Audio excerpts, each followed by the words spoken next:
Hey folks, I'm Skylar Rochelle from the Z Show here on 90.9 The Bridge. Today I have the pleasure of talking with LA's Claire Shisha, also known as the one and only Spill Tab, who recently released a half single titled Splinter. Claire, thank you so much for coming in to say howdy. Hello, thanks for having me. This is going to be sick. Heck yes. So I was doing research for this interview and you just lived such an interesting life. It's wild. Oh, thank you. Yeah. Thank you very much. I try. It seems like you've always sort of been surrounded by music.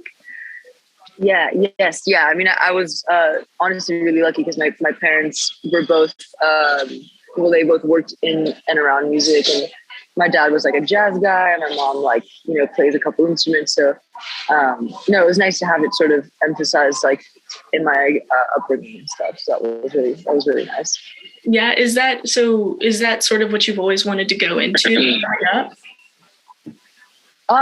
Yeah, pretty much. I mean, I think, there's like other stuff along the way, when you're 10 and you want to be a vet, or when you're like, wanting to be like an astronaut or something like that. But then, I think once it was like, middle school, high school, into college, it was like, whether it was going to be like playing music or not, it would be like in the music industry or in music in some capacity. That was sort of where my head was at, for sure. Yeah. And you majored in music business, correct? Yes, I did. So did you go into it sort of thinking that you would be potentially on the music side of the business? Does that make sense? Yeah, I think it was like one of those things where I was aware that either way it would be really good to have that sort of awareness of like how the business side of stuff works. And then honestly, once I graduated, I was really getting into like merch management on tour, like just like kind of like the touring world of stuff. And I really wanted to get into like tour management. And that was sort of where my head was at. And then obviously the pandemic happened. And so it ended up I just sort of ended up putting out more music because I had more free time and stuff. So it just ended up working out that I started, doing it more on the music side. But honestly, yeah, I feel like both sides have something super exciting and thrilling in like their own little way. Yeah, absolutely. But yeah. You mentioned tour managing and running merch, and you ran merch for Gus Dapperton. Yeah. Yes. Yeah. Ended up even opening for him later on tour. Yes. Like 2 years later. Yeah. It's insane. How did that all sort of like happen? It was through my friend's cousin. So my friend's cousin's friend. Hold on, I think that's right. Was Gus's tour manager, and so kind of like through that ended up getting connected. Like I just graduated college, I was like looking for a job, and it just sort of worked out that I think the person that they had ended up having to drop out last minute, so they were looking for a new merch person, and and that's kind of where that sort of bit of journey began. Mm-hmm. Yeah, that's so cool. I'm sure it's super beneficial to have that sort of music business background, yeah. For sure. And so not only have you been sort of exposed to classical and jazz music growing up and also just music everywhere in the LA scene, but you've also spent a little bit of time in France. How was that? Like, how do you feel like that sort of influenced you as a person and then like your music as well? I think, it kind of, began as like a kid, like going over there and visiting my grandparents and like my dad's half of the family. So I think music wise is just sort of like, your personality and your craft kind of are accumulation of all the experiences that you live. So, I guess like more specifically, listening to a lot of like classic French music probably is lodged somewhere in my brain, but definitely just the experience of traveling and the concept of traveling is like a huge part of what I like to do. So I guess in some ways like will, make its way into the music as well. But yeah, I think it's definitely like giving me the appreciation of just like traveling in general. That's wonderful. And you dig the sort of tour lifestyle to some extent.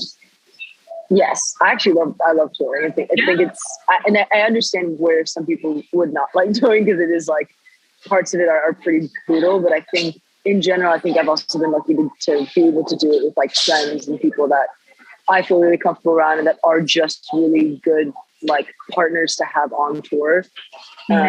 So it makes it that much more enjoyable and fun. Is there a favorite place that you've stopped on tour ever? A favorite place I've stopped on tour. One of them. I'm sure there are plenty. Yeah, there was. I think for some reason I can only think of all the least favorite places that I've stopped on tour. But I think honestly, it's always just like New York because it's where I used to live, and so to be able to go back there without paying, like a ridiculous amount for a flight. Is always really, really, really nice. Also, just weirdly enough, like stopped in Flagstaff, I think, for like 2 hours on this leg of the tour just to like grab lunch, and it was just like so peaceful and so nice. And I think Flagstaff last time we played was also just a really good vibe. So yeah, Flagstaff is kind of the vibe. Cute. I've never been. Yeah. Great. It's really elevated and it's really hard to breathe, but it's cool. I can't breathe, but it's awesome. Couldn't breathe, but it was sick. And you've got a show coming up in Kansas City tomorrow, actually, on June. Yes. Wow. Yeah. Have you ever been here? I've never been to Kansas, and so I'm really, really, really excited. It's technically Missouri, though, right? Yeah, so like Kansas City, both in Kansas and Missouri. Oh, it's a little bit of both. Yes. Yeah. Okay. Cool. I'm down. Heck yeah. You get to see both then. Yeah, exactly. Well, that'll be cool. And you're touring with Wallows currently? Yes. Yes, I'm opening for the boys, the young boys of Wallows. Yes, it's been sick. They're very cool, and the crew is super sick. And so yeah, we did like 2 weeks in April, and then had like a bit of a hiatus because they were doing festivals and stuff, and then we've come back to do the rest of the tour till the end of or mid-July. That's awesome. That's really good. Yeah, I'm stoked. Yeah. And I've never seen you live. I hope to see you live one day. But what I what I really love about your music is that I never get bored listening to it, and I hope that comes up as a compliment. Oh, thanks, dude. That's super sweet. Thank you. It's so rad. Like all your songs are like they're short, sweet, and just like all incredibly different, which is so refreshing. Thank you. Thank you, dude. No, I really appreciate it. Yeah, I think it's just like sort of a little bit about how I listen to music. Like I do enjoy a lot of short and sweet and variated, if that's a word, stuff. So I also just try to keep myself on my own little toes and do different stuff as much as I can. But thank you. I appreciate it. Yeah. And especially like with some of your music using like French lyrics and things like that, I feel like, folks in the US can definitely quickly write music off that's not in English, which is so unfortunate. For sure. There's just so much good stuff out there, and it's cool to see you out there doing that. And I'm sure it's hard to sing in a different language, I would imagine. Yeah, I mean, it's nice because it's I sort of wanted to do it like consciously in a way to like keep that part of my culture like involved, I guess, like in my job and in the stuff that I'm making and stuff. So no, it's nice because it's giving me the chance to like go play shows in Paris and have people that may not speak English or just English is not their first language, like be able to like connect to the stuff in French. It's like really cool to see. It's also just like really, really, really special to me because I like grew up going to a French school and like half my family is like we speak French to each other. So to have that be a part of the music is like really cool for me. Yes, that's fantastic. And it also seems as though that you do quite a bit of like collaboration with your tunes. For sure. Yeah. Yes. That's interesting. Well, so hang on. You have a little bit of a background in A&R work, right? Yeah, I mean, mostly just internships. I interned for like a few semesters and like a summer, and did that for a little bit, and was like also wanted to do that for a little bit as well. Yeah. Yeah. Yeah. Well, I feel like it's such a it's such a collaborative sort of position, I feel like. And then also like anytime I like have talked or like, people are always like, so what is A&R? Like, what is this thing? Yeah. Dude, it's I think it's so like shapeless at this point, because it can mean it means something different for every artist that you work with, because I feel like the more traditional role of A&R like in the 70s or 80s was just so like, you take a little band and you like make them big, it's like you're doing everything from like the music development to like the visuals and the outfits, and it's just sort of like so involved. Whereas now it's like, I feel like, especially with how labels sign artists, they wait until they have their own following, they wait until there's some sort of promise of like something else. So, and by that point, if an artist gets there, it means that they already kind of have their own team and their crew of people and who they work with and their collaborators. So it's sort of like interesting to see. Yeah, it's interesting to see like even, like people that my friends that have gone into A&R, it's like how much it's changed and how much they have to kind of adapt and how they do it kind of differently with each different artist. Yeah, that's very interesting. It is interesting how like more self-sufficient musicians have had to get in that aspect. Yeah. And it's cool when you have a team of like cool pals to help you do it. Yeah. Yes, exactly. Because you've released tunes featuring, with Gus, Johnny, Tommy Genesis, Metronomy, and like the list could go on. And I don't know. I think that's super cool that you've sort of, I don't know. I feel like you've just, do you think that you've had to put yourself in a place of like wanting to collaborate, or does it just come very naturally to you?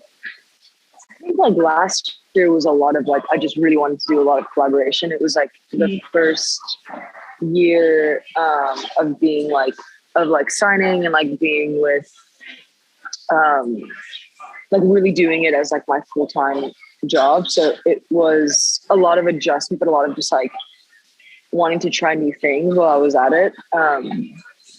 So yeah, no, it was really exciting. I think it also just happened to work out where it's like, they were all friends and they're all people that I had like some sort of relationship prior to like working together. So it just made it more seamless and more fun to do stuff together. That's the way it should be. Yeah, exactly. So you recently released an EP, Bonnie, last year, and then 2 singles this year, Sunburn and more recently Splinter. That's a decent amount of music. Thank you. Like, are you someone in which songwriting and like making music just sort of comes very like, oh, I need to get this down, sort of like spills out of you? I think it's always kind of, I think what's interesting is I think before doing it, like when I was first starting to make music, I was like, in school and I was doing like sort of like 10 other things. And then when I would really feel inspired to do something, I would write. And obviously now it's like a bit different where it's like I'm always in a room with other people. We're like, trying out new ideas and stuff. And so I think there's less of like this built up tension that then spills over into a song. It's more like I'm always readily sort of like writing and which is, I think, good and bad. I think it's good because it's really making me use like the songwriting muscle, and it's like teaching me stamina and like pushing me to like find new ideas. I think it might be bad maybe sometimes because then I feel like that built up tension that then like gets just like barfed into a song is I guess to me has been like the most compact way to kind of create something that's cohesive, like because then I can just write the verse, the chorus, everything all in one sitting, where it's like sometimes I feel like I'd have to like write the verse and the chorus and then I like sit for it for a while and then I come back to it and I write the second verse. It takes a little bit longer. So yeah, I guess it's like a sort of like the pacing is like a give and take that I'm like still learning about. That's cool. That's cool. And do you think like being on tour so much affects that?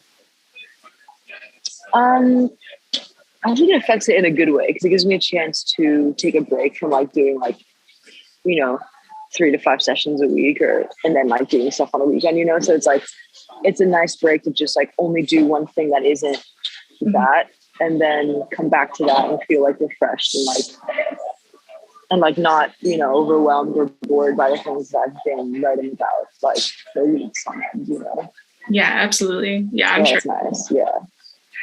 And you said that you wanted your new single Splinter to sort of embody that early 2000s rom-com end of credits vibe, which I think is so sick. Yeah. Did you watch a lot of rom-coms growing up? Honestly, I think definitely in high school. I think I had a good solid phase, like 13 going on 30. And then like I'll do like Amanda Bynes, like those kinds of ones. But yeah, I think that genre of music is so sick and so like specific. Like it just lives in my brain. I feel like everyone that's in like the early to mid to late 20s, like that sort of music is so like, when you're like a teenager watching like rom-com movies, it's like just exactly that vibe, which is really nice. Yes, I love that. Also, a little bit of a, have you heard or seen the new Minions movie soundtrack? Have you? No. No? Oh my God, there's so many bops on it. Really? Yes, like Tame Impala's on it, St. Vincent. Yeah, like highly recommend.